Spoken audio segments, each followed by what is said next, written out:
Muy buenas tardes. Muchas gracias a todos por acompañarnos en un evento más organizado por el Aula de Cultura del Diario Montañés. Como ya se habrán dado cuenta, no soy Manuel Ángel Castañeda, que hoy no podía venir, y me va a tocar a mí conducir este evento. Muchísimas gracias, como decía, por acompañarnos para hablar sobre, yo diría casi que el libro o uno de los libros menos leídos de la historia, ¿no?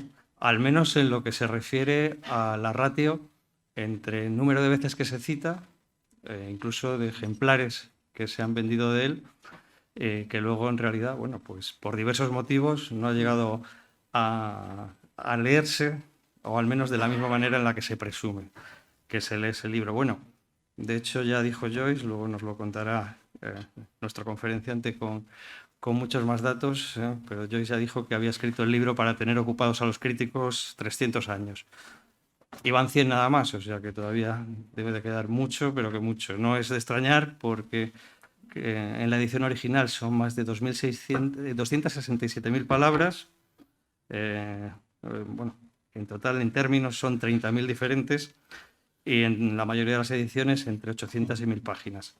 Es un libro, como saben, del que se han hecho elogios extrañísimos. Por ejemplo, Emmanuel Carrere se felicitaba, decía, de haber tomado partido por el Ulises contra la insuficiencia de mi gusto, dijo Carrere. O sea que no sé si podemos decir que lo hizo con placer o por lo menos que acometió la tarea con muchísimo placer. También conocemos varios resúmenes, no sé, bueno, el de Mario Praz, ¿no? Por ejemplo, que nos contaba que no sucedía nada extraordinario, aunque pronto veremos que sí que hay muchas cosas realmente extraordinarias en esta historia que sucede, bueno, pues de las 8 de la mañana de un 16 de junio de 1904 hasta las 2 de la madrugada del día siguiente.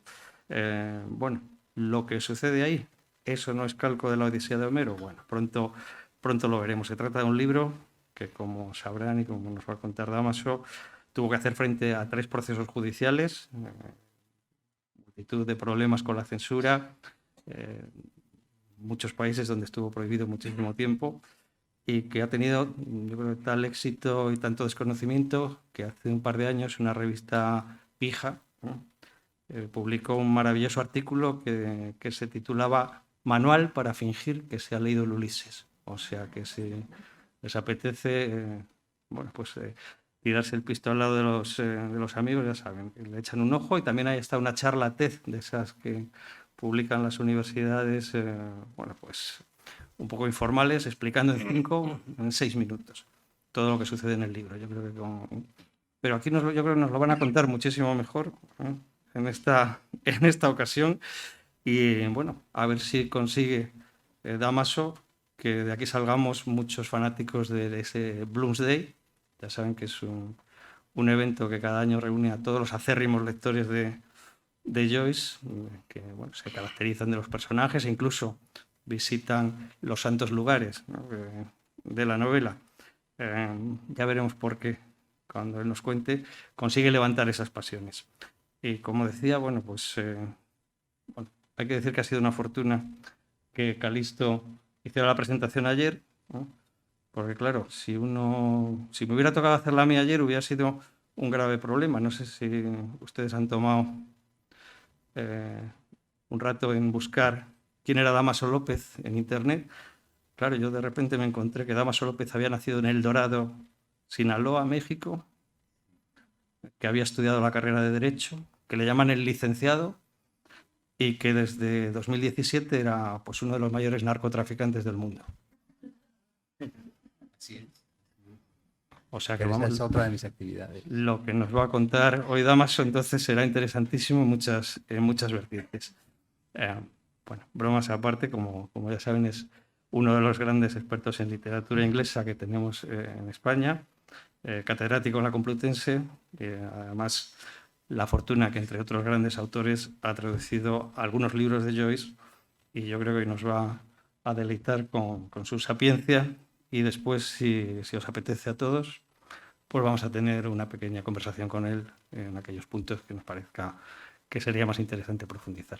Así que, por favor, Dámaso, espero que no haga falta recurrir a la violencia de los cárteles ni nada, o sea que... No, tranquilo, yo soy un narcotraficante no agresivo. Muy bien. No hay ningún problema. Sí, tengo la fortuna de compartir el nombre con un célebre narcotraficante conocido como el Licenciado en México. Sin embargo, yo nunca he tenido ningún problema. A lo mejor resulta que precisamente por eso le enseñas el pasaporte, Damaso López, y pase. No hay ningún problema. No sé si está relacionado o no está relacionado. En todo caso, bueno, pues muchísimas gracias por su presencia. Muchísimas gracias al Ateneo por organizar esta actividad, estas charlas, estas dos intervenciones en relación con la obra de James Joyce y en particular hoy. Ayer estuvimos hablando un poco del contexto para poder entender al personaje, el personaje James Joyce, y hoy pues es mi intención hablar un poco del libro. Incluso en la presentación se puede ver que hay algo que en el propio libro, en la propia novela, estimula a que todos nos sintamos un poco irónicos e incluso un poco a veces condescendientes con el libro. ¿Cuántas veces lo han empezado? ¿En qué página lo han dejado? ¿Cuántas veces no lo han leído? No solamente las veces que se han leído, sino cuántas veces no se han leído el libro. Incluso esto desde el primer momento hay cierta perplejidad en torno a de qué trata verdaderamente el libro. Es decir, es muy difícil intentar resumir el argumento del propio Ulises. Y esto que hoy es o puede ser quizá una materia de comentario jocoso en la época, y voy a poner un contexto específico para que se entienda qué es esto, qué era o qué representaba el Ulises para muchísimos lectores.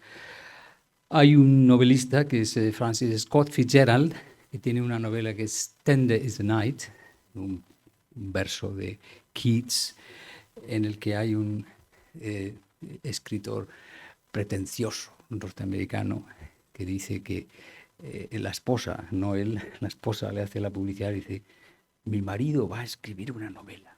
Dice, pero en vez de ocurrir toda en un día, va a ser la vida de un señor que se transforma a lo largo como, no sé si 200 o 300 años. Es decir, es todo lo contrario, es decir, la expansión temporal es justo al revés.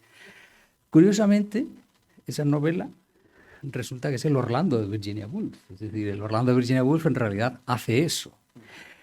Pero una de las cosas que primero llaman la atención en la obra es 24 horas, pero se pueden escribir 900 páginas. Bueno, 24 horas, un poco menos. No se sabe si es las 2 o las 4 cuando regresan, pero bueno, en todo caso, se puede escribir una novela sobre lo que ocurre un día. Es decir, es humanamente posible hacer esta proyección respecto de lo que significa, lo que es la vida de una persona en 24 horas. Da para tanto. Es decir, podemos pensar que 24 horas de una persona, 24, 20, las que sean, pueden ocupar 900 páginas. ¿Eso es posible? Esto nos plantea un primer problema, que es un problema de escala. Nosotros estamos acostumbrados a tener una idea previa de lo que es la sintaxis narrativa a través de lo que es la narrativa ochocentista, la que, digamos, fija una forma, que es una serie de acontecimientos que se suceden en un orden lineal, en el que hay, digamos, un contexto de lugar, el lugar donde ocurren las cosas, o los varios lugares en los que ocurren las cosas, pero todo se organiza según una lógica que podemos comprender y con la que nos hemos familiarizado y que entendemos perfectamente. En el momento en el que se reduce el espacio temporal, no a contar lo que puede ser, por ejemplo, ayer hablamos de Stephen Dedalus, que es una novelita que respeta absolutamente todos los cánones del siglo XIX. Stephen Dedalus es una novela en ese sentido, y intenté ayer definirla a través de los géneros sobre los que se proyecta, convencional. Lo que ocurre en el Ulises es que nada de eso es aplicable. Es decir, es un problema de escala. Si alguien me preguntara directamente, ¿el Ulises es una novela realista? Yo tendría que decir sí, es una novela realista. Eso puede parecer paradójico, pero claro, ¿es realista al microscopio? Claro, lo que pasa es que ve lo que no vemos a simple vista. El microscopio nos ofrece otra información. ¿Y perdemos qué perdemos? Perdemos todo lo que en la literatura ochocentista era la sintaxis a la que estamos acostumbrados, mediante la cual los acontecimientos se organizan uno detrás de otro. Nosotros sabemos que algunas de las técnicas que se utilizaban o que eran valiosas para los escritores modernistas o vanguardistas era la supresión de los nexos oracionales y la yuxtaposición. Es decir, no hay que explicar por qué una cosa sucede a otra, todos los nexos sintácticos de causalidad, de consecuencia, de unión, etcétera, sino poner las cosas juntas para que quien lee se organice. Pero claro, esto también nos sucede cuando dejamos de ver el conjunto y acercamos tanto la cámara que lo que vemos es lo que está ocurriendo solo en el momento en el que ocurre y en un lugar que tiene una distancia casi podríamos decir milimétrica y por tanto perdemos la visión de conjunto. Sucede que esto es verdad, pero al mismo tiempo no es del todo verdad. Yo ayer hablaba del punto de vista que exigiría que tuviéramos toda la información sobre Leopold Bloom, que sería la persona a la que se dedica la novela.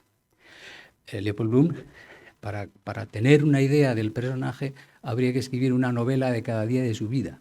Y poniéndole un espacio de 70 años, imagínense las novelas que saldrían 365 cada año para explicar los 70 años de vida de este señor. Y entonces ya tendríamos no solamente la visión microscópica, sino la macroscópica. Entonces ahí veríamos todo.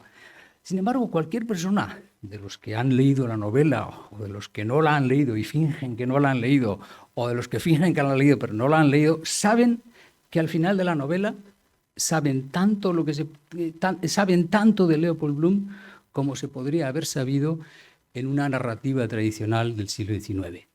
Es decir, sabemos todo perfectamente respecto de su familia, su origen, su esposa, su hijo fallecido, su hija Millie, sus relaciones sociales, y tenemos exactamente todo el dibujo, el cuadro, el panorama de lo que habría sido la biografía de Leopold Bloom, como si nos la hubieran contado Dickens.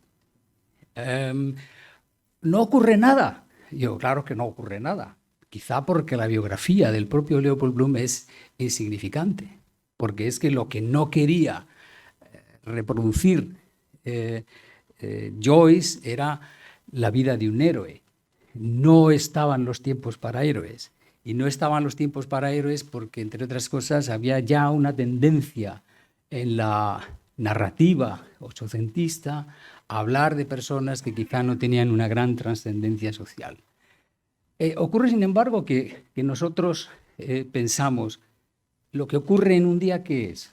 Se levanta, desayuna, habla con su esposa brevemente, sale a trabajar, se fija en lo que ocurre, toma el aperitivo, bueno, cumple varias funciones fisiológicas que se describen minuciosamente, avanza el día, termina en un prostíbulo, acompañando a un joven que ha recogido en la calle, y uno dice, bueno, ¿qué interés tiene eso? Es decir, ¿cuál es el interés de contar eso? Bueno, aquí empieza a funcionar lo que empieza a obrar en el ánimo del lector, lo que Eliot llamaba el orden mítico. Y el orden mítico es que la novela está construida nada menos que sobre el poema épico de Homero, que es la Odisea. Caramba, ¿en qué se parece? Se parece precisamente en aquello en lo que nosotros pensamos que no hay una analogía inmediata, pero se parece precisamente en todo lo que no es esa analogía inmediata. Si uno dice, ¿qué hace Odiseo a lo largo de la obra? Pues se va de su casa, se mete en un sinfín de aventuras y al final regresa con su esposa Penélope, que está aguardándolo pacientemente. Bueno, pues eso lo reduces del macroscopio homérico al microscopio de Joyce, te da como resultado lo mismo. Es decir, ha sido un viaje, ha habido conocimiento, ha habido transformaciones, ha habido... Claro, entonces uno se para por un momento y dice, bueno, ¿y dónde está la gracia? ¿Por qué se hace esto? La pregunta es muy sencilla y no sé si es tan fácil responderla. Se hace porque, por una parte, devalúa al héroe clásico, lo pone al mismo nivel que cualquier ciudadano del siglo XX que sufre las inclemencias laborales ordinarias, una vida de trabajo ordinaria, y al mismo tiempo, en sentido contrario, al trabajador ordinario lo convierte en un héroe homérico, nada menos. Es decir, que vemos ya a este trabajador que nos parece que es una persona sin ningún interés, y entonces entramos en una parte diferente que es la apertura psicológica del protagonista. Es decir, el protagonista aquí en realidad ya lo que nos permite ver es en qué medida las experiencias de Odiseo fueron diferentes de las de Bloom. Y aquí es donde el lector tiene que empezar a valorar qué es lo que le parece en un caso y en otro. En todo caso, se añade un rasgo diferente que para nosotros es quizá un poco incomprensible, que es la decisión de Joyce de hacer del personaje un hombre que es de etnia judía. Y el judaísmo, en los años en los que se escribe la novela, había protagonizado algunos de los incidentes famosos de finales del siglo XIX. Les recuerdo el Affaire Dreyfus en Francia, que fue un asunto que despertó enormes polémicas y enormes pasiones en Francia, y que finalmente hizo aflorar una suerte de antisemitismo latente, tanto en Francia como luego en otros sitios donde el antisemitismo se convirtió en cosas infinitamente peores. Interesa destacar el hecho de que quizá respecto digamos, la etnia del propio protagonista, Joyce nunca da una explicación suficientemente clara de lo que quiso haber hecho con esta observación, de lo que quiso haber hecho en relación con la presencia de un personaje al que convierte en héroe de la novela, excepto el hecho de que se asocia con la imagen tradicional del judío errante, que es una figura literaria también bien conocida y bien explotada a lo largo de la historia literaria occidental, y es que el judío es un pueblo condenado a errar por el mundo, y por tanto esa condición es una condición que afecta específicamente a Bloom como judío, pero en cierta manera, y quizá aquí es una cosa en la que no se ha reflexionado suficientemente bien, el propio Joyce es más bien un judío errante en ese sentido, porque el propio Joyce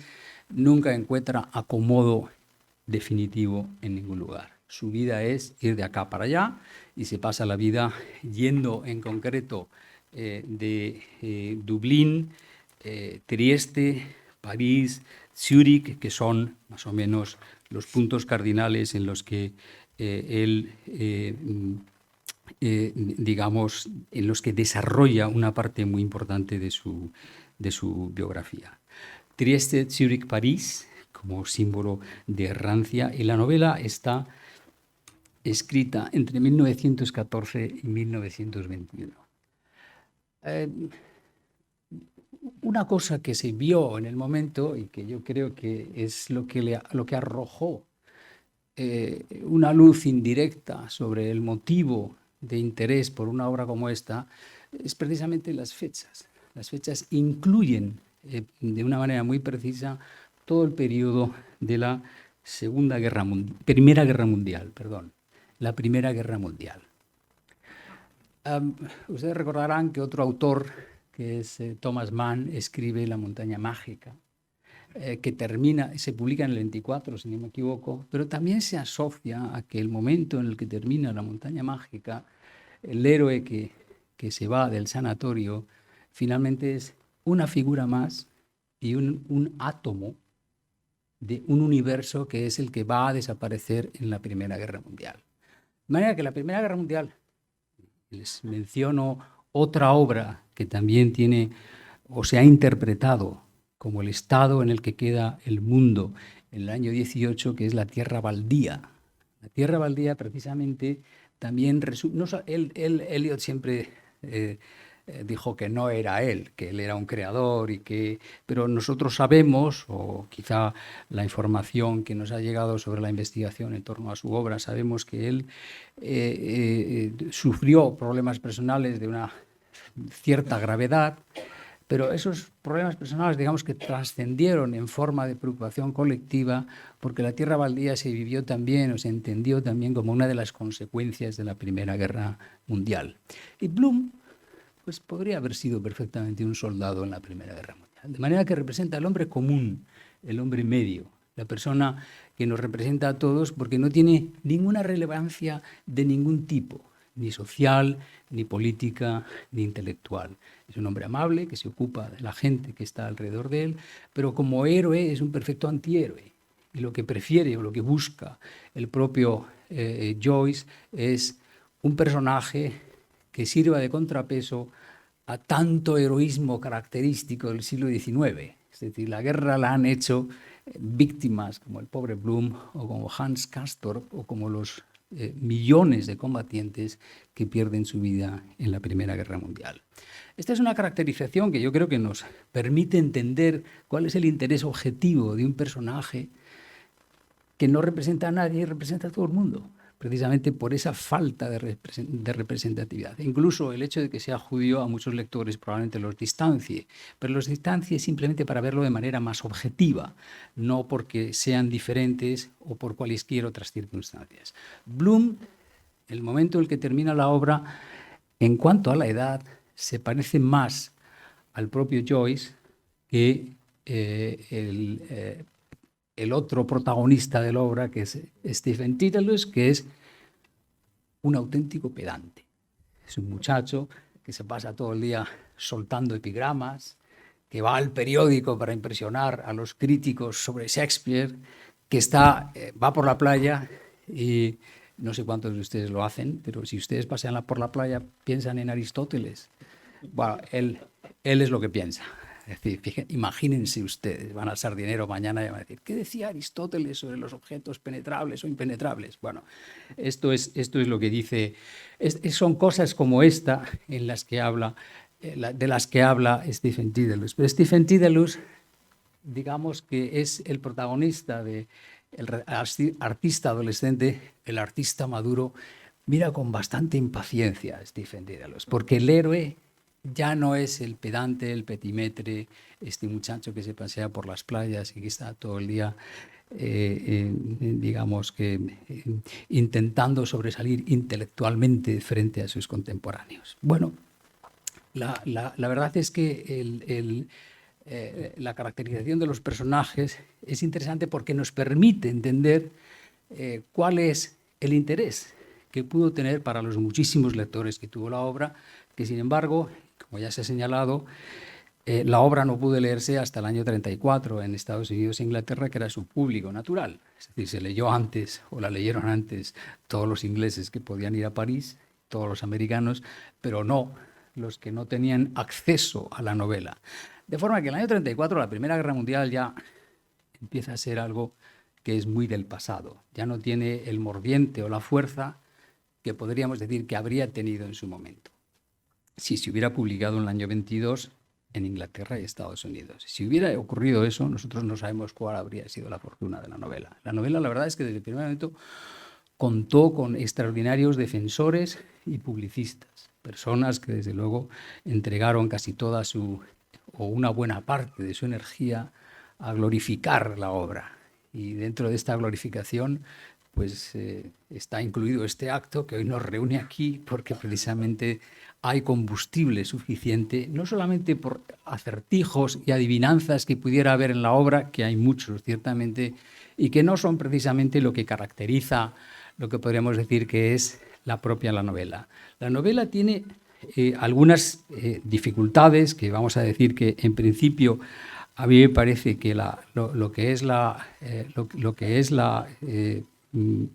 lectura propiamente nos enfrenta con una serie de cosas que a mí me parece que son verdaderos obstáculos para el lector medio de literatura. Y se menciona en primer lugar, aunque no es quizá el rasgo más exclusivo, el monólogo interior. El monólogo interior también está dentro, yo ayer hablé de la escritura automática, no es exactamente escritura automática, pero es la transposición de nuestros pensamientos no mediados. Y esto ocurre a lo largo de toda la obra, pero es especialmente intenso al final de la obra.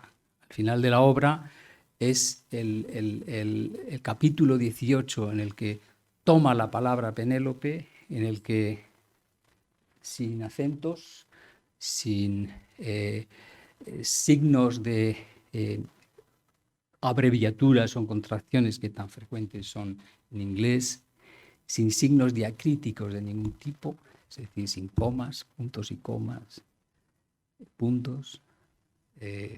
No hay ninguno de estos signos que tanto nos ayudan a entender lo que leemos.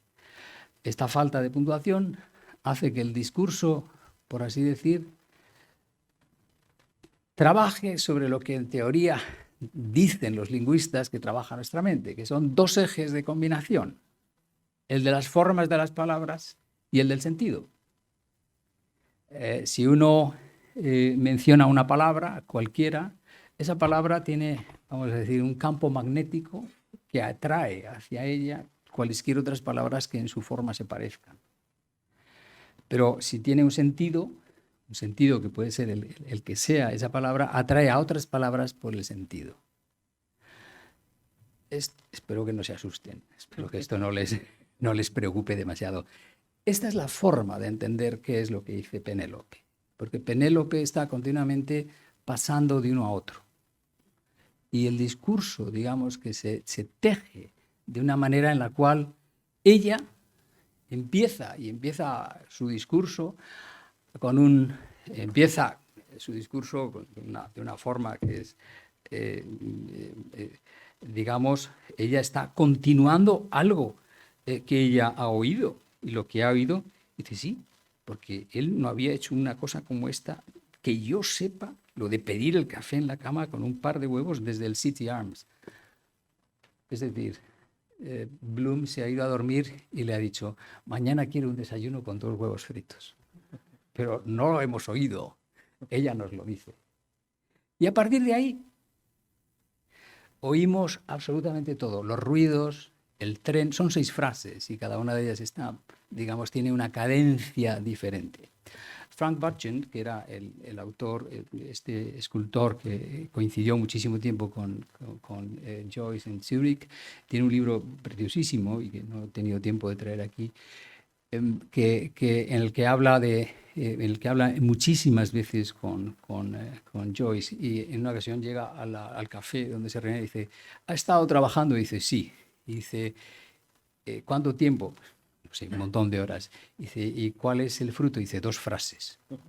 Y dice, entonces Frank Butchen dice, le mot juste, es decir, la palabra precisa, justa, que es el término de Flaubert, es decir, que Flaubert podía estar horas buscando la palabra precisa. Dice, no, el orden de las palabras. Es decir, Joyce no estaba tan preocupado por la palabra justa, aunque era la palabra justa la que le preocupaba también, sino más bien el orden. La musicalidad, por una parte, ayer ya dije algo respecto de las ideas de música de Joyce y de la importancia que tiene la música para Joyce, pero también el mejor orden para el sentido que él quería dar a esas frases. Es decir, que no era exactamente buscar la palabra precisa, que también puede ser un dolor de cabeza y que desde luego él no era ajeno a esto, pero dentro de sus criterios de composición, y voy a poner otro ejemplo que también da Frank Butchen, es que él está dictando a su amanuense la novela y en ese momento alguien llama a la puerta y Joyce dice, pase. Y entonces el amanuense pone, pase. Y entonces, dándose cuenta del error, le dice a Joyce, pero he puesto pase y esto no estaba dentro de la novela. Y entonces Joyce dice, no, déjelo, está bien así. Pero esto es casi diríamos una forma espontánea de creación, pero está dentro de lo que podríamos decir que es esta estructura atómica, en la cual a lo mejor el elemento particular no sabemos qué función tiene, pero el autor pensó en ese momento que tendría alguna función y lo dejó ahí. Pero lo que le importaba era el efecto de conjunto. El efecto de conjunto sí que está, casi podríamos decir que estructuralmente diseñado desde el primer momento hasta el final. Los españoles, incluso es una pregunta que me han hecho recientemente, ¿cuál es la traducción? ¿Cuál es la buena traducción? ¿Cómo podemos leerlo? Yo tengo siempre el mismo comentario, y el comentario es que es que da igual, porque el Ulises de Joyce no se puede traducir mal, pero tampoco se puede traducir bien. Es decir, que no hay ningún problema. Elijan ustedes la que quieran, porque si ustedes dicen está mal traducido, probablemente Joyce diría, pero se parece, tiene algo que ver, está dentro de lo que yo quería decir, no es preciso que sea exacto, es decir, puede valer. Y si está bien traducido, pues es un acto feliz, no hay ningún problema, eso es extraordinario. Recordarán ustedes que ayer, los que vinieran, si no, se lo repito muy rápidamente para que vean el contexto, la célebre caricatura de Abin es una interrogación. Y la interrogación procede del hecho, digamos, cierto, de que si aquí decimos que es un libro que mucha gente ha empezado a leer y que lo ha dejado, en los países anglohablantes también es un libro que mucha gente ha dicho que lo ha dejado y que no ha podido leer y que es muy aburrido y que a lo mejor hay párrafos que son muy interesantes y otros que no tanto, ¿no? De manera que tiene esta dificultad. Y esta dificultad no procede, o sea, procede de muchas fuentes. Procede de la organización textual, que es endiablada, pero procede también de las cosas que dijo Joyce, que no creo que se puedan tomar siempre de manera muy literal, porque unas veces decía unas cosas a unas personas y otras veces a otras. Con lo cual, digamos que incrementaba la confusión de manera deliberada. Él no tenía mucho interés en que hubiera una receta para leer el Ulises.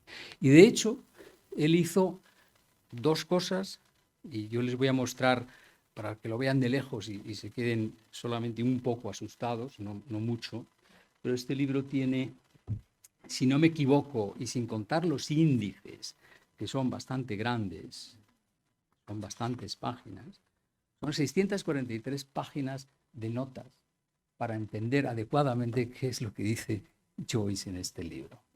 Y ese libro, yo diría que pocos ingleses renuncian a, si de verdad quieren leer el libro, a tener tratos con este. Porque realmente muchas de las claves de Joyce son rebuscadas y difíciles incluso para los lectores cuya lengua materna es la lengua inglesa. Son difíciles porque el rango de experiencia que se trae a estas páginas es más que notable.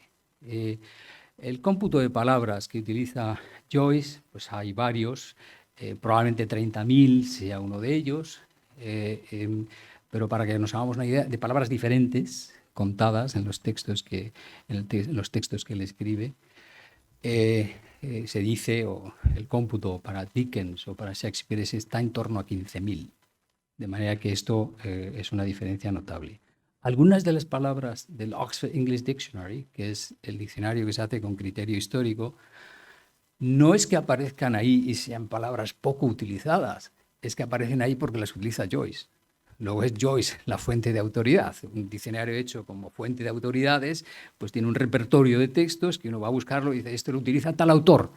Bueno, pues algunas son del propio Joyce, con lo cual esto nos permite entender que incluso en su escritura se permite aportar neologismos que muy probablemente algunos de ellos sean exclusivamente de Irlanda y no tengan un curso legal dentro de todo el mundo anglohablante, y otros sean sencillamente palabras poco comunes, desusadas o palabras que no todo el mundo conoce.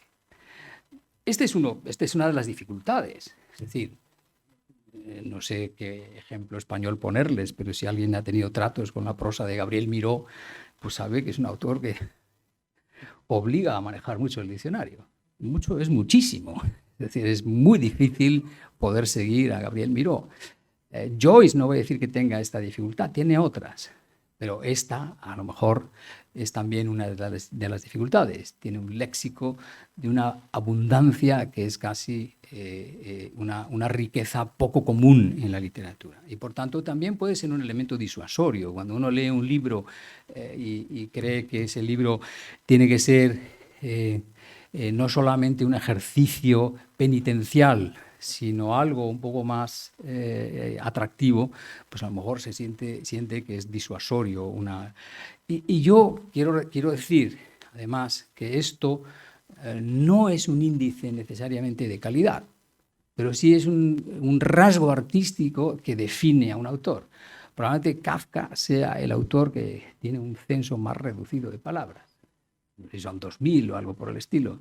Y yo no creo que nadie dude de la grandeza de la escritura de Kafka. De manera que entiendo yo que este índice nos da una información valiosa, pero no necesariamente una información que mida el valor de la obra, porque el valor de la obra no es solamente el registro léxico del autor, aunque este sea un índice importante.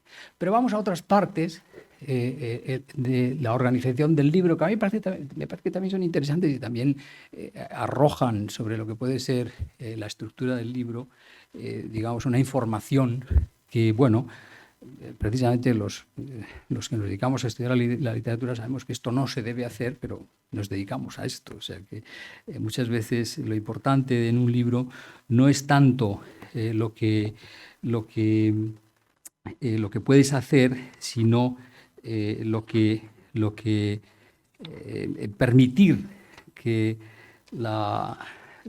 el lector tenga la libertad para entender las cosas, digamos, sin necesidad de recurrir a una, ¿cómo decirlo?, a una explicación demasiado rigurosa y que deben entenderse casi mejor sin explicación que con una explicación. Pero los profesores de literatura en esto nos dedicamos a hacer todo lo contrario. Es decir, queremos saber. Y por tanto, pues no sé si esa es la mejor manera de entender, porque entender en literatura significa prescindir de esta información. Espero que esto no les parezca una paradoja demasiado rara, pero realmente es así como funciona la literatura. Siento darles esta mala noticia. Bien, ustedes sabrán que hay por lo menos 3 esquemas. Joyce dio 3 esquemas del libro. El de Stuart Gilbert, el Linati y otro, el de Linati, el de Gilbert, no sé si había un tercero, quizá me he confundido. Bueno, en todo caso, él dio, digamos, una idea de los esquemas que había utilizado para la composición del libro. Y estos esquemas tienen una descripción minuciosa en la cual se asocian cada capítulo. Son 18, divididos en 3 partes. Hay una primera parte en 3 capítulos y luego están los otros capítulos y finalmente está el capítulo. Muchas gracias. No, esto todavía no, pero gracias. Y luego está el último capítulo, que es el de Penélope, que es el regreso a casa. Estas divisiones, él hace una cosa que a nosotros nos puede parecer interesante, pero no estaba previsto que lo supiéramos. Es decir, lo que hace Joyce es asociar cada capítulo a varias cosas. Y entonces lo primero que hace, y voy a hablar solamente del primer capítulo, si alguien quiere alguna referencia posterior. Los símbolos del primer capítulo son Hamlet, es Irlanda y Stephen. El de Linati, perdón. El de Stuart Gilbert menciona la hora, que son las 8, 16 de junio de 1904. El lugar es una torre martelo, que es una torre defensiva construida por los ingleses en Irlanda, precisamente en Dublín. Es una torre sobre la cual luego hay una mitología muy precisa que desarrolla el propio Joyce respecto de si es una torre defensiva para defenderse de los franceses, pero es una guarnición británica en Irlanda, con lo cual tiene la ambigüedad de que es defensa, pero es dominio. Es decir, y esa ambigüedad Joyce la explota a fondo. Es decir, él es nacionalista irlandés, por lo tanto le parece que esta torre, que además, como a nadie se le habrá ocultado, es un símbolo fálico, pues imagínense ustedes lo que puede desarrollar el símbolo en la mente de un lector diestro. La bahía está a 7 millas al sureste del Sandy Cove, es donde está. No hay ningún órgano asociado. No hay ningún órgano. En el capítulo 3 el órgano será el riñón, porque empieza desayunándose un riñón el señor Bloom. Los colores son el blanco y oro, blanco y amarillo. El símbolo es la herencia. La técnica es narrativa joven. Estas son observaciones del propio Joyce. Y las correspondencias son Telémaco, Hamlet Stephen, Antino y por implicación el tío de Hamlet, Claudio, y Mulligan, que es mentor, y la mujer que va a llevarles leche a la Torre de Martelo. Fijémonos, y aquí hay una, digamos, primera dificultad. Esto para cada capítulo es diferente. Es decir, el esquema va asociando. Este es de la telemaquiada, que es cuando el hijo va a buscar al padre. Por tanto, la analogía con el poema homérico es que el hijo tiene que buscar al padre. Luego lo encuentra un poco por casualidad. Bloom es la persona que hace es la figura paterna que se encuentra Stephen y que actúa como un padre porque lo cuida, lo protege, se preocupa por él, le asiste, etc. Es decir, que hay una serie de elementos que están presentes y que se empieza a buscar esta analogía, pero esto nosotros lo sabemos porque ha habido personas que han copiado estos dos esquemas de Joyce, lo sabemos, pero no había previsto el autor que lo supiéramos.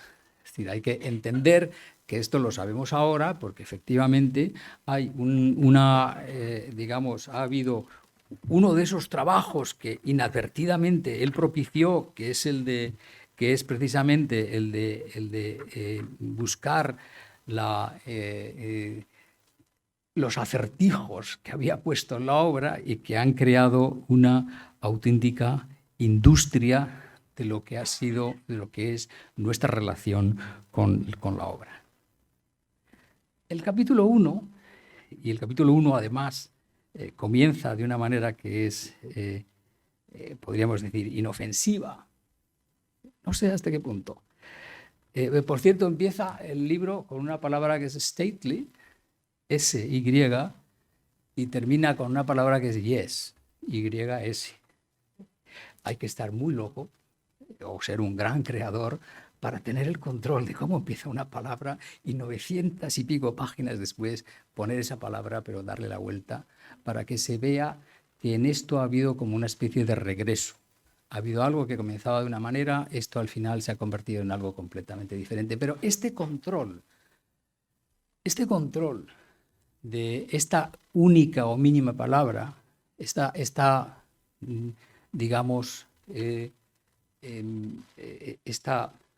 no coincidencia, sino buscar este efecto, es completamente deliberado por parte de Joyce. Porque el último capítulo termina con la palabra yes, pero empieza con la palabra yes también. Es decir, que si alguien quiere empezar a buscar coincidencias de ese tipo, esta es su novela. Es decir, esta novela va a tener todo lo que quiera. Voy a mencionar dos ejemplos que son dos ejemplos muy clásicos. En los primeros capítulos, una persona tira una octavilla al río.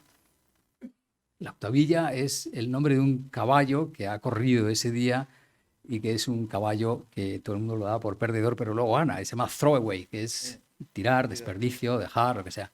Bueno, la novela va siguiendo exactamente todo el recorrido del panfleto a lo largo del río. Y ya pues, le dice adiós, pero a lo largo de las 24 horas vamos sabiendo dónde está en el río. Esto lo hace, es decir, de manera deliberada, es evidente. Pero también en uno de los capítulos, no recuerdo cuál ahora mismo, un hombre que tiene una cojera tiene que caminar una cierta cantidad de Dublín, una cierta distancia dentro de Dublín. Y que hace Joyce. Encarga a una persona que tiene esas mismas características para ver si es posible. Y después creo que algún autor, probablemente americano, digamos que se inutiliza una pierna e intenta hacer ese mismo recorrido y llega a la conclusión de que sí se puede. Y en otro momento Joyce le pide a uno de sus hermanos que si por favor puede ir al número 3 de la calle Eccles, que es donde estaban viviendo, y a ver si era posible, el penúltimo capítulo, tienen que saltar dentro de esa característica vivienda británica que es el basement, y le pregunta a su amigo si puede saltar sin matarse. Y a su amigo no, a su hermano. Y efectivamente su hermano salta, no se mata, le dice se puede. Y entonces lo pone en la novela. Estos son tres pequeños detalles en una novela de 900 páginas. Es decir, él cuando tiene que dar un dato, se preocupa hasta el final de que este dato sea el dato preciso. Llega este primer capítulo y para aquellos que tengan algún interés sobre los asuntos religiosos, empieza con una especie de parodia de misa. Es el amigo de Joyce, se afeita y se afeita en la Torre Martello, y de este afeitado él lo convierte en una parodia porque cuando va a entrar en lo que se supone que es el altar, que está montado sobre una plataforma de un cañón, pronuncia unas palabras. Las primeras son introibo saltare Dei. Joyce es una persona que continuamente dice, y aquí estoy yo haciendo lo contrario de lo que él desearía, que él prefiere las relaciones indirectas, nunca mencionar directamente exactamente en qué está pensando. Pero fijémonos que en esta primera escena ha hecho una cosa sorprendente, que es colocar el altar encima de lo que es la posición del cañón. Es decir, la unión entre el poder militar y el poder de la Iglesia. Es decir, pero no nos damos cuenta.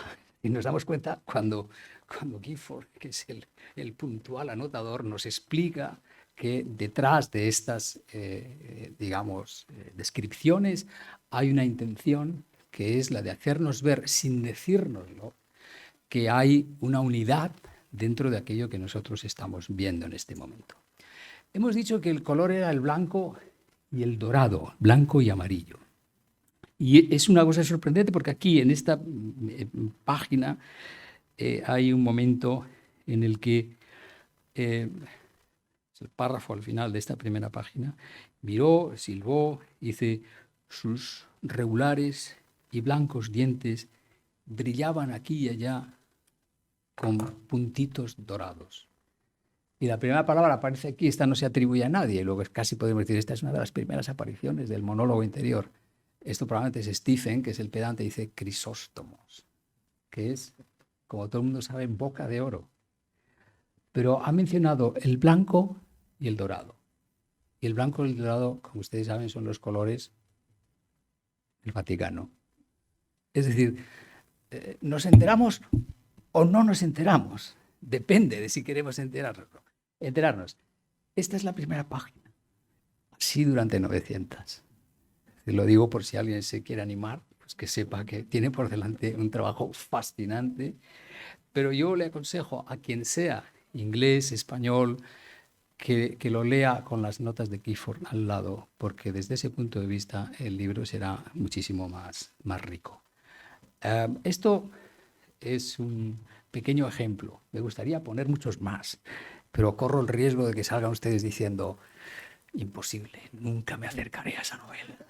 Así que, si les parece bien, lo dejo aquí. Les agradezco muchísimo su atención y espero que por lo menos esto les haya servido para saber qué es lo que se van a encontrar cuando aquellos que aún no lo han leído se decidan y finalmente lo lean. Muchísimas gracias por su atención.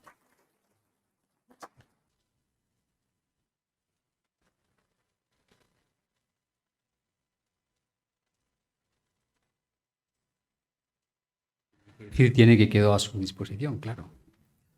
Bueno, pues como ya les había anunciado, yo creo que nos ha adelantado un poquito de todo lo que podemos encontrar dentro de esta novela que tantas pasiones ha levantado, a favor y en contra, ¿no? Pero bueno, hay muchísimo más. Aparte de invitarnos a adentrarnos y descubrirlas, me van a permitir que le haga yo un par de preguntitas y luego vamos a pasar los demás. Mira, al principio has comentado que no sabríamos qué habría pasado si la novela no hubiera tenido tantas dificultades y hubiera aparecido en su momento después de ese gran trauma que fue la Primera Guerra Mundial. Y hablabas de la fortuna de la novela. Bueno, curiosamente, es una novela que se publica con un sistema decimonónico, quizá casi de las últimas novelas importantes que aparece por entregas, y que además dinamita esa novela clásica, ese esquema que existía a partir de esta novela, bueno, unos cuantos años más tarde, porque tardó mucho tiempo en llegar al resto o en influir realmente a los escritores, sería la generación posterior, pero sí que acaba con la novela como se entendía en el 19. Sin embargo, esa mala fortuna, en cierto sentido, esa recepción tardía fue su gran fortuna, porque hoy día casi es la novela inmortal o la novela por antonomasia cuando nos referimos al siglo XXI. Es decir, que a lo mejor en su desgracia tuvo quizás su enorme suerte, ¿no? Y bueno, yo no sé si soy la persona indicada para hacer una valoración de ese. La verdad es que él contó, las entregas se hicieron, digamos, a modo de experimento en revistas, evidentemente no porque como eran digamos, las novelas seriales del siglo XIX, un capítulo, eh, digamos, condicionar al interés por el siguiente, ¿no? Cuando dejas a alguien con el puñal así en la última línea de una entrega, esperas en el siguiente que haya ocurrido algo, ¿no? No hay esa sensación de continuidad. Se hicieron esas entregas, pero en efecto, eh, Perdona, me refiero sí, eh, a lo que provocó que apareciera por entregas fue que actuase la censura, sobre todo la sí, estadounidense. Si no hubiera sí, aparecido así, hubiese aparecido una edición lineal normal, sí. probablemente cuando se llegase a censurar, cuando hubiera tenido problemas con las autoridades, ya habría estado distribuida la edición, porque no había, creo que en Mm, ese momento, censura previa en todos los estados americanos. sí, bueno, no, lo sé porque evidentemente no había censura previa, pero había una censura previa interna.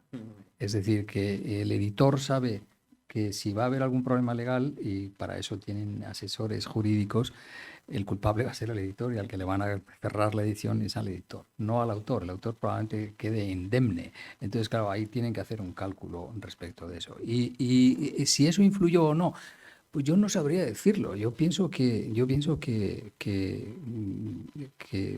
la verdad es que su grupo de admiradores fue siempre extraordinariamente fiel.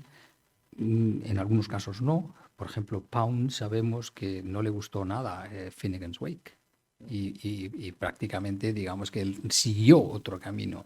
Pero sin embargo, Pound había sido uno de los grandes defensores del Ulises. De manera que en este caso concreto yo entiendo que lo que es la promoción, digamos que ya a partir del año 22 yo pienso que funciona sola. E incluso he mencionado antes la novela de Fitzgerald, Scott Fitzgerald. En la novela de Fitzgerald se publica en el año 34 cuando ya puede comprarse libremente la novela en Estados Unidos, pero él había empezado a escribir en el año 24 o 25. Es decir, que los chistes acerca de Joyce ya tenían casi 10 años de antigüedad cuando se publica la novela. Y la novela ciertamente es una novela que, evidentemente por sus características formales, siempre ha traído un poco como de crítica jocosa. Es decir, 900 páginas, 24 horas, pues parece que es un poco excesivo, ¿no? Es decir, siempre ha traído esa. Pero yo no soy capaz de imaginarme cuál habría sido su fortuna en un caso u otro, porque la verdad es que todo estaba, es decir, finalmente lo que ocurrió verdaderamente es que la novela fue un extraordinario éxito, fue un extraordinario éxito y sobre todo ahora es casi, podríamos decir que es posesión de las universidades. Es decir, yo creo que el Ulises de Joyce debe tener ya casi tanta bibliografía como Hamlet. No es poca cosa. Es decir, es uno de los textos que más veces se ha leído, criticado, reseñado, eh, abordado de mil formas diferentes y en efecto en esto sí que él acertó plenamente en que iba a convertirse en el juguete de los profesores. Es decir, era una novela que yo no sé si el lector medio de novelas, el que lee a Benito Pérez Galdós, la va a encontrar tan atractiva, pero desde luego los profesores enloquecemos con esta novela. Es decir, nos dedicamos a este tipo de cosas que son como nos permiten demostrar que hacemos algo muy difícil y muy complejo y que exige una investigación minuciosa y detallada. Eso sí es cierto. Pero desde luego que el éxito de la obra es algo que yo no sé si ya desde el primer momento se pudo dar por hecho, porque en el año de la publicación, los 12 años entre su final aprobación o legalidad, su permiso de circulación en Inglaterra y Estados Unidos, pues hay todo un trabajo de, digamos, de confianza en los méritos y de verdadera, ¿cómo podríamos decir?, de fidelidad a la obra hecha, que desde luego hace que cuando se publique siga siendo. Supongo que todos habrán visto la foto de la fotografía de Marilyn Monroe leyendo el Ulises. Marilyn Monroe no era cualquier persona, era amiga también de algún poeta, pero vamos, hasta el punto de que una célebre actriz considere que tiene que salir leyendo el Ulises, pues eso da una pauta de que no era un libro que pasara inadvertido, que no se conociera o que algunas personas pensaran que era. No, era un libro que realmente tuvo un extraordinario éxito. Más. Lo que es realmente impresionante, lo has adelantado un poquito, es cómo cada capítulo él elige una técnica diferente, casi parece un escritor distinto, es como si tuviéramos un Pessoa irlandés que decide voy a tener 18 personalidades escribiendo cada una de ellas. Cuando un autor se pone en esa situación y se plantea, y no como un ejercicio de estilo, sino como una obra realmente capital, ¿tú crees que él aspiraba a un éxito masivo, a un lector, a llegar al gran público en aquel momento con esta novela, o él sabía que todo eso ya iba a implicar una enorme dificultad a la hora de abordar la novela? Me haces unas preguntas muy difíciles. Es difícil, pero es difícil calibrar cuál era, digamos, la idea que Joyce tenía de sí mismo, pero era elevadísima. Es decir, ¿qué esperaba él? No lo sé. ¿Que él consideraba que era un genio? Estaba fuera de toda duda. Se lo habían dicho en el colegio de los jesuitas, desde niño, y eso marca. Cuando te dicen que desde niño que eres un genio, eso es para siempre. Que es prodigioso, son prodigiosos los saberes que acumulaba también. Que tenía un conocimiento de historia del arte, de novela, de composición de la novela, es evidente. Que había leído sus clásicos como nadie.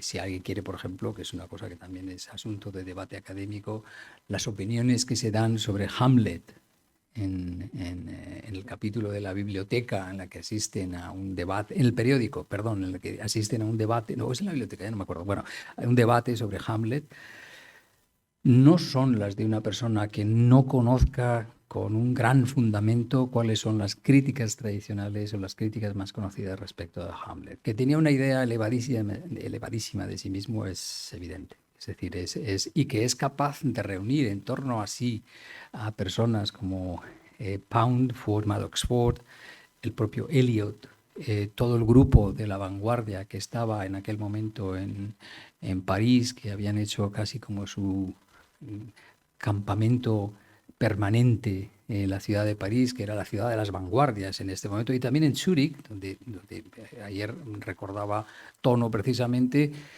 que claro que tuvo conocimiento del cabaret Voltaire, es que él era frecuentador, e incluso, me parece que lo comenté después, pues pudo haber, se supone que iba al mismo café al que iba Lenin, de manera que probablemente también tuvo alguna conversación con el propio Lenin, de manera que desde luego no era una persona que pasara inadvertida entre los círculos que se dedicaban a la literatura.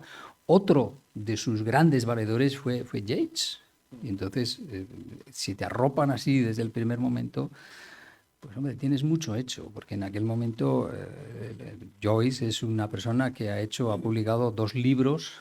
Los 2 han tenido problemas con la censura, tanto dublineses como el retrato del artista adolescente han causado inquietud a los editores, pero entre los que se dedicaban a la creación y que valoraban la creación literaria y la analizaban y la explicaban y la distribuían, pues era ya un nombre que había captado la atención de todas estas personas y realmente era un nombre de los más apreciados.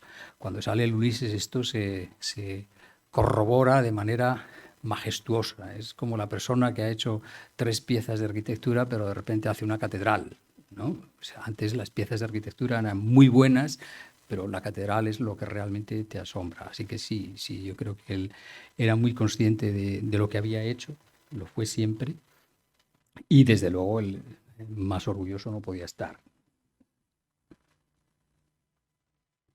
Si va a intervenir también Calixto, por favor, que lo tenemos. Sí, voy a hacerte una preguntita muy facilísima y un comentario nada, chistoso. Es decir, que el Ulises en español probablemente sea Paradiso, de José Lezama Lima. Y sí, hay en Cuba y en Miami hay una especie de quiniela para, que no sé si la hay respecto del Ulises, te la ponen para averiguar que no la has leído. Porque tiene un montón de seguidores que se reúnen. También lo que pasa es que no tiene el calibre de Ulises, ¿no? Para acordarse de José Cemí, pero es gracioso. La gente te ponen un papel delante y te dicen si has leído o no lo has leído. Un test, ¿no? Es de antígenos. Sí, es un test de antígenos porque le pasa lo mismo que al Ulises, que mucha gente se ve obligada a decir que la ha leído y es pareja en dificultades, ¿no? Sí, pero de muy diferente sí, origen y naturaleza, ¿no? Y la pregunta es, ¿cuál fue la primera edición en español del Ulises? La primera es la de Salas Subirats, un exiliado republicano español en Buenos Aires, que según Benet la había hecho con medios de fortuna. No sé lo que quería decir con eso Benet, pero bueno, en todo caso es la primera traducción. Es la primera traducción que se hace y se publica en Buenos Aires. Y es una... Bueno, no voy a desdecirme de lo que dije al comienzo. Es imposible traducirlo bien y es imposible traducirlo mal. Y al final siempre habrá algún sentido que se haya recogido en la traducción, porque a lo mejor no hemos acertado en el contenido, pero sí en la forma, y siempre tenemos que imaginar a Joyce diciendo, bueno, no me disgusta que se asocie con esto. ¿Y España cuándo llega?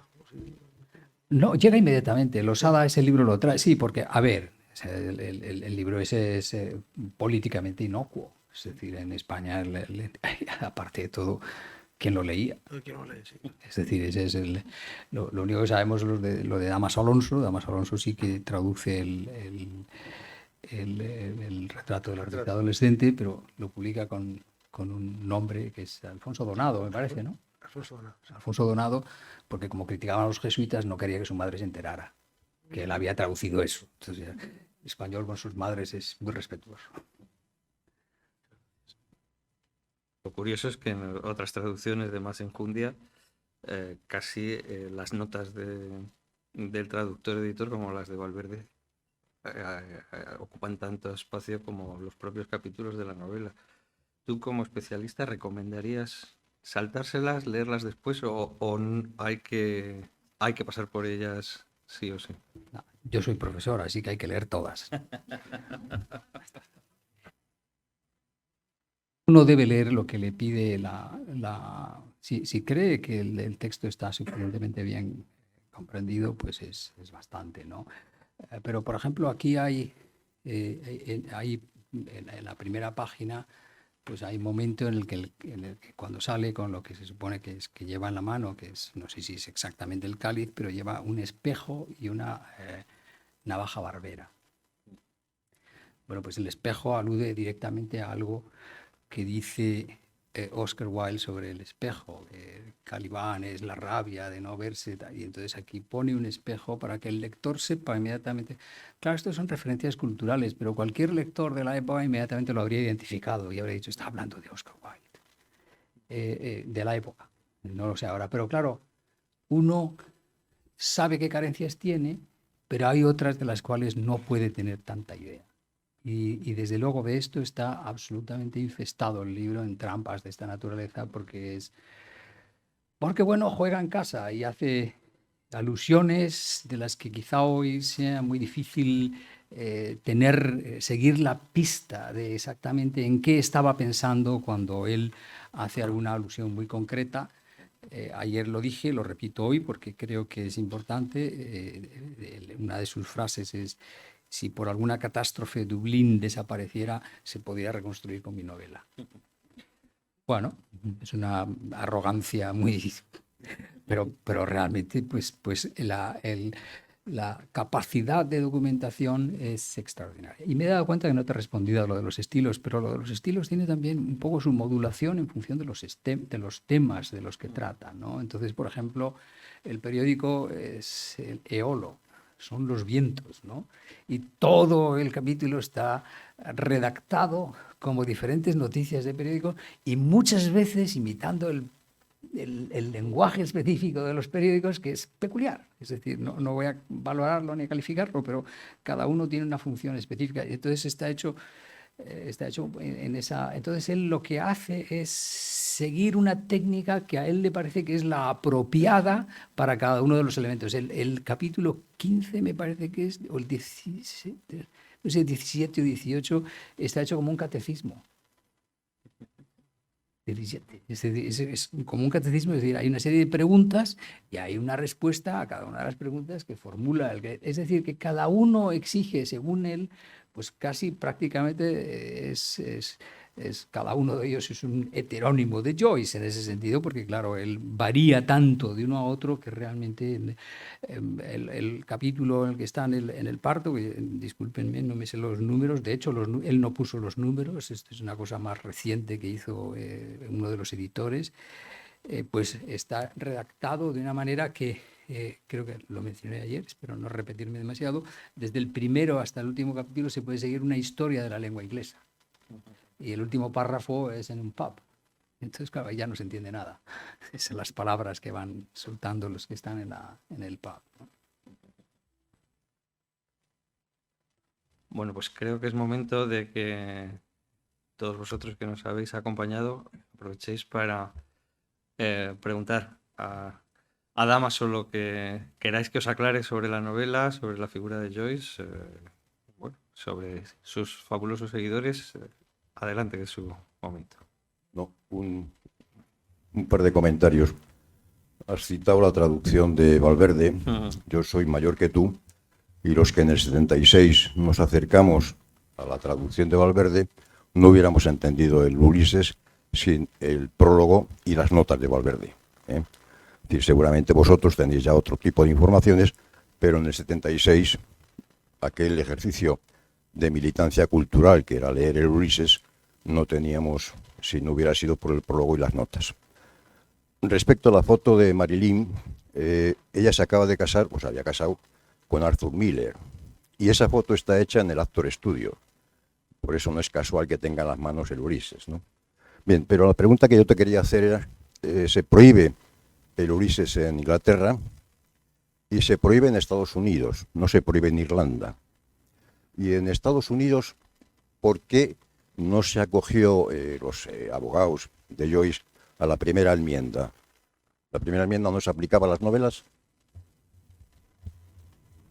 Es que depende de la imputación. Es decir, en este caso el delito era obscenidad. Entonces la primera enmienda, yo no sé, desde luego los abogados, es decir, el pleito se pierde y la novela se declara ilegal, no se puede leer en Estados Unidos. Y ayer recordé el título final en la que un juez, que creo que se llamaba Wade, en el año 34, es juicio de Estados Unidos contra el libro Ulises. Entonces, caramba, Estados Unidos contra un libro, ¿no? Es decir, es casi intimidatorio, ¿no? Uno dice, caramba, esto es como... pero no, yo eso lo ignoro, pero en todo caso sí sé que desde luego ante la menor duda un editor que tiene que comprometer una enorme cantidad de dinero para llevar a cabo adelante una impresión prefiere ser prudente y decir, en este caso, si hay un riesgo de que un juez me embargue la edición, no sigo adelante. Pero ese fue, y de todas formas, claro, es que en ese sentido las leyes han cambiado quizá en estos tiempos más, pero en aquella época estaban todavía muy presentes unas leyes que protegían, por así decir, determinados derechos en detrimento de los propios autores. Pero esto ha sido siempre así en las leyes inglesas y norteamericanas. Es decir, siempre ha habido una consideración respecto de a quién podía herir un escrito, y desde luego no iban al autor, iban al editor. Al que castigaban era al editor. Y eso retrae mucho a cualquier persona que... También hubo copias piratas en Estados Unidos, ¿eh? También hubo editores que hicieron copias piratas. Es decir, que todos hemos oído hablar de la ley seca. Bueno, espero que no fueran los mismos, que no hubiera speakeasies de librería, ¿no?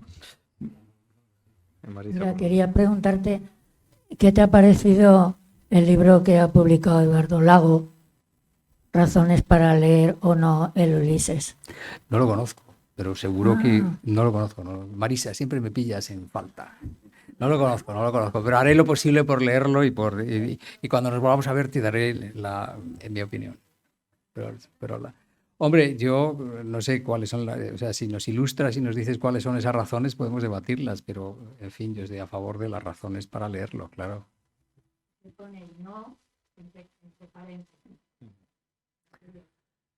Claro, eso ya depende, eso son opciones individuales y yo no sé cómo pueden ejercerse. Hombre, eso... Bueno, sí, en ese sentido sí, perfecto. Marisa, sabes que yo soy muy disciplinado y me lo habré leído. Pues... ¿Alguna pregunta más?